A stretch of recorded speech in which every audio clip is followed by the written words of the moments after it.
یک کمبغل بیچاره میگوید نزد حضرت موسی آمد و گفت ای موسی، گفت همین کمبغلی بسیار افکارم کرده است، آخر دایم همین خوردنی نسک و نخود چند دیگر طاقت نداریم. گفت بگذار پروردگار بایم کند آخر از گوشت گوسفند و از تمام این بهترینی طعام هایی که دارد برخوردار شوم.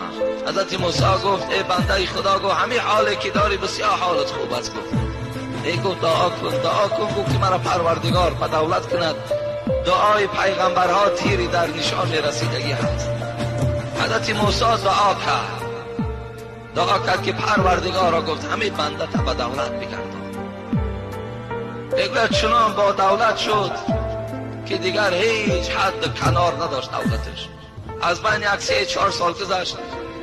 این برادر در آخر از ما طلب کرد از دعا کن که تابلا من بای شوم. کسی بود از خیلی از من دعای حضرت موسی را بین و این حال این مرد ببین چی شده است.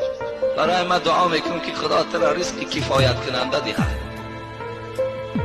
از من 3 سال گذشت. میگوید حضرت موسی با یک قشلاقی گذر میکند که مردم زیاد جمع شدن. گفتن اینجا چی معرکه هست؟ یک آدم اگه در دار میکشن. در دار میکشن؟ بله. کی است این آدم؟ این آدم یک آدم بیچاره گدا بود. نزد حضرت موسی رفت دعا کردن. چه پیغمبرها را نمیشناختن مردم. نزد حضرت موسی رفت. حضرت موسی در حقش دعا کرد. به دولت شد. بعد که دولت سهولت زیاد پیدا کرد، در حال دستی به زنا زد. عرق نوشی کرد و زنا کرد. در بالای زناش دستگیریش کردن. امروز حکمی به دارش دادن. آی بایی هر کس هم نمی پروره. خداوند میداند که کی را بای کند کی را کم بغل کند. همه جسم ما را میداند که تا چه اندازه ما تاباوریم. آیا همین جسم ما تاباوری بایی دارد یا ندارد؟ و الله میداند این. بعدا حضرت موسی بسیار غمگین شد. نگاه کرد که این مرد را که دعا داده بود برداشتن و در گردنش بنده و در دار کشیدنش. غمگین شد.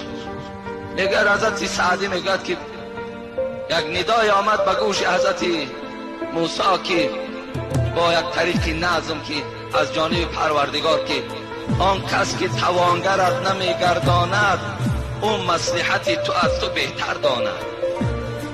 ای حضرت موسی، پروردگار از تو در دیده بهتر میداند که کی را بای کند کی را کم بغل سازد. الله اینا نقصر میداند. گویم تو دعا کرده و امروز انا بنده خدا را بین در کدام حالت آمد. و برای پروردگار مشورت چی و مصلحت چی لازم نیست. الله خودش میداند چیکار کند.